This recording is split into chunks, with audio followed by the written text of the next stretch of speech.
You are 11 years old and you live 3 blocks from where Pablo Escobar grew up. Not the mansion, not the zoo with the hippos that still wander the countryside 40 years later. The neighborhood before all of that. The barrio where he was a kid who was not yet a name, just a boy from Medellín with nothing, and the particular kind of intelligence that nothing produces in certain people. You do not know this history yet in the way a historian knows it. You know it the way everyone in your neighborhood knows it, in the air, in the way older men talk about the 80s, in the silence that follows certain names, in the understanding that this city made something that the whole world came to fear, and that the whole world coming to look at it left the neighborhood exactly as it was. You grow up in Barrio Antioquia. Your mother sells arepas from a cart at the corner of the main street every morning from 5 until the arepas run out, which is usually around noon. She has done this since before you were born. Your father drove a taxi until the taxi was taken in a robbery 3 years ago, and he has been doing occasional work since then, construction, deliveries, whatever is available, which is not always enough. You have one younger sister who is 8 and who is better at school than you are, and who your mother has decided will be the one who gets out. You have accepted this. It is not a resentment. It is just the arithmetic of limited resources and the understanding that in a family with one ticket, you give it to the one most likely to use it. You are not stupid. You are just not the one with the ticket. The corner where the older guys stand is 2 blocks from your house. You have been walking past it your whole life. The men there are not frightening to you the way they might be frightening to someone who did not grow up with them as background. They are just part of the neighborhood, the way the arepa's cart is part of the neighborhood, permanent, functional, organized around needs that exist, whether or not anyone acknowledges them. A man named Gatto starts talking to you when you are 13. He is 27, and he has been on that corner for 8 years, and he has the easy authority of someone who has been in one place long enough that the place has shaped itself around him. He does not offer you anything directly. He asks if you want to earn. He says it the way your mother asks if you want more food. Like the answer is obvious and the asking is just courtesy. You say yes. You have been saying yes to this corner your whole life without knowing it. The formal yes is just the moment when the saying becomes audible. You are 14 and you are a Campanero. A Campanero is a lookout. You stand on a specific corner at specific hours and you watch. You watch for police. You watch for vehicles that do not belong. You watch for faces that appear more than once in a pattern that suggests surveillance. You send a signal when you see something. The signal is different depending on what you see. You have memorized a system that took you 2 days to learn, and that you will spend years refining until it is as automatic as breathing. You make 60,000 pesos a week. Your mother makes less than that in 3 days of arepas. You put money in the house in ways that look like odd jobs and tutoring and the kind of informal work that teenagers do in neighborhoods where informal work is the only work. Your mother does not ask. She is not stupid either. She just knows that the arithmetic has shifted and that the shift is keeping the lights on and that some questions cost more than the answers are worth. The organization you are working for is a cell of what used to be called the Cali Cartel's distribution network, reconstituted after the cartel's collapse in the 90s into something smaller and more cellular and harder to prosecute as a result. It does not have a name that you know. It has a structure that you learn from the bottom up, which is the only direction available. Above Gato is a man you have never met, whose name you have heard spoken once. Above that man is a structure that exists in documents that no one in your barrio has ever seen. You are the outermost layer of something that has layers you will spend years discovering. You are 17, and you are a soldado. A soldier. You run product now, not information. You move packages between locations on a route that changes every 2 weeks, according to a schedule that is given to you the morning of and that you memorize and destroy. You use motorcycles primarily because Medellín was built on motorcycles. They are invisible in traffic the way pedestrians are invisible on sidewalks because they are everywhere and expected and unremarkable. You have learned to move through the city the way water moves through pipes, following the path of least resistance, never pausing long enough to become part of any scene. The violence finds you at 18. It was always going to find you. This is not pessimism. This is the physics of the position. A rival cell moves into the eastern edge of the territory, and the response is not negotiation. The response is never negotiation at the soldado level. The response is what you are given to do, and you do it, and afterward you go home on the motorcycle, and you wash your hands at the sink in the bathroom your family shares with the apartment next door, and you look at the wall above the sink for a long time.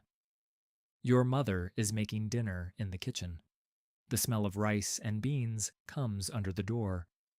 You dry your hands. You go eat dinner. You do not say anything, and she does not ask. And the food is good, and your sister is talking about a project she is working on at school, and the kitchen is warm, and you sit in it, and you let it be enough. You tell yourself it is enough. You tell yourself this for years. You get better at it every time. You are 22, and Gato is dead. Not from the organization. From a disease that started as a cough and that nobody caught in time because nobody in Barrio Antioquia catches those things in time. Because catching them in time requires money and appointments and a relationship with the kind of institutions that have always operated as if the barrio did not exist. He dies in a hospital on a Tuesday, and you attend the funeral, and you stand at the back with men you have known for years, and nobody says much because there is not much to say that the situation does not already say for itself. Gato's position does not stay empty. Positions in this structure never stay empty. You are 22, and you have been reliable for 8 years, and reliability in this structure is the only credential that matters. The man above Gato calls you to a meeting in a restaurant in El Poblado, the part of Medellín where the buildings are glass and the restaurants have menus in English for the tourists who come to see where Escobar lived and died and left his hippos. You sit in that restaurant and you eat food that costs more than your mother makes in a week, and you have a conversation that never explicitly says what it is deciding, but that you understand completely by the time the check arrives. You are Gato now, not the name. The position. You are 24 and you manage a corner and 11 men and a distribution network that covers 4 blocks in 3 neighborhoods and that generates a cash flow. You manage through a small money transfer business. You own on paper and a cousin's construction supply company that exists primarily to receive invoices for materials it does not order and pays suppliers it does not use. The money is real. The businesses are real in their paper existence. The people who receive the money are real. The accounting is the fiction, and the fiction is good because you learned it from people who learned it from people who had decades to refine it after watching what happened to the men who did not bother. You hire an accountant who knows and charges accordingly, and who you will never meet in person because the meeting does not need to happen, and things that do not need to happen should not happen.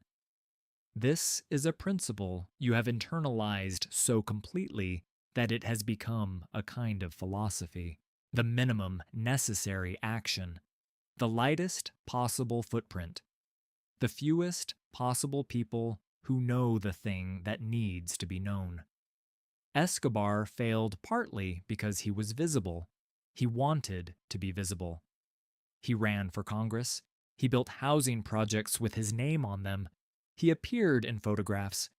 Visibility is vanity, and vanity is the most expensive luxury in this business. You are not visible. You have not been photographed in 2 years. You have not attended anything that could be described as an event. You have one phone that exists for 3 weeks and is then destroyed and replaced. You communicate through a system of intermediaries that adds time to every decision, but removes the possibility of a single intercepted communication, producing a case against you directly. Your sister graduated from university in Bogota. She is a civil engineer now. She works for a firm that builds infrastructure in the departments outside the city. She calls you every Sunday. You talk about her work and her apartment and a man she is seeing who she thinks might be serious. You listen and you ask questions, and you do not talk about your work, and she does not ask about your work, and the phone call is the cleanest 30 minutes of your week. Your mother is 61. She does not sell arepas anymore. You bought the cart from her 3 years ago, officially a transaction on paper, and now a woman named Carmen runs it, and your mother receives a payment for the lease and spends her days doing what she has earned the right to do, which is very little. She has a television that receives 60 channels. She has a refrigerator that is always full. She has a phone that you put credit on every month. She goes to Mass on Sundays, and she tends a small balcony garden of herbs, and she calls you on Tuesday evenings, and you answer every time. She does not know what you are. She knows what you are. She has always known. The knowing and the not knowing exist in her simultaneously the way they exist in you, as a negotiated silence that keeps the relationship functional and the love intact, and the Tuesday phone calls happening without either of you having to pretend that the refrigerator filled itself. You are 29, and the organization is under pressure. The pressure comes from the state, and it comes from above you, and it comes from a rival structure that has been expanding from the coast toward Medellín for 18 months, and that has shown its willingness to use methods that the organization has historically avoided, because the methods attract the kind of attention that disrupts business. 3 men in adjacent cells have been arrested in the past 6 months. The arrests feel methodical, like someone is providing information. Like there is a shape to the losses that is not random. You restructure immediately. Everything that was 2 layers from you becomes 3. Everything that was documented becomes verbal. Everything verbal becomes shorter. You reduce the network's footprint by 30% over 3 months, losing revenue deliberately to reduce exposure, which is a decision that costs you in the short term, and that the structure above you accepts without complaint, because the structure has been making this kind of decision since before you were born, and understands that survival is the only strategy that matters. You think about leaving. You think about it the way you thought about it at 18, after the first night that required washing your hands for a long time at the sink. The thought is familiar. It is an old friend that you visit occasionally and that you know you will not act on for the same reason you did not act on it at 18. There is no clean exit from a position like yours. There are arrests. There are deaths. There are disappearances into the kind of protection that requires giving the state everything you know about a structure that you have been part of for 15 years. Each of those options has a cost you have priced, and that remains too high. So you continue. You make the calls that need to be made. You move the money through the structures you have built. You receive the Tuesday calls from your mother and the Sunday calls from your sister, and you go to Mass with your mother twice a year because she asks you to, and because the hour in church is the only hour of the week where the weight of what you are is briefly suspended by the specific mercy of being somewhere that accepts you without knowing you. The priest does not know you. The church does not know you. For 1 hour, you are just a man in a suit sitting in a pew next to his mother. She holds your hand during the Our Father the way she held it when you were 11 years old, walking past the corner that would become your corner. You hold hers back. You always have. That is a wrap for today. The Colombian cartels transformed global drug trafficking, beginning in the 1970s and reaching their peak power in the 1980s and early 1990s under organizations like the Medellín and Cali cartels. Pablo Escobar, at his height, was earning an estimated $60 million per day. The Colombian government, with American assistance, dismantled the major cartels through the 1990s. What replaced them was smaller, more decentralized, and harder to prosecute. The successor organizations are called backroom, criminal bands, and they operate today across Colombia and into international markets. The barrio did not change when the cartels fell. The corner is still there. Someone is still standing on it. This story is fiction. The arepa cart is real. It exists on every corner in every city where a mother is working before dawn, so her children do not have to make the decision her son made. If this one made you think, drop a comment below. Subscribe for more.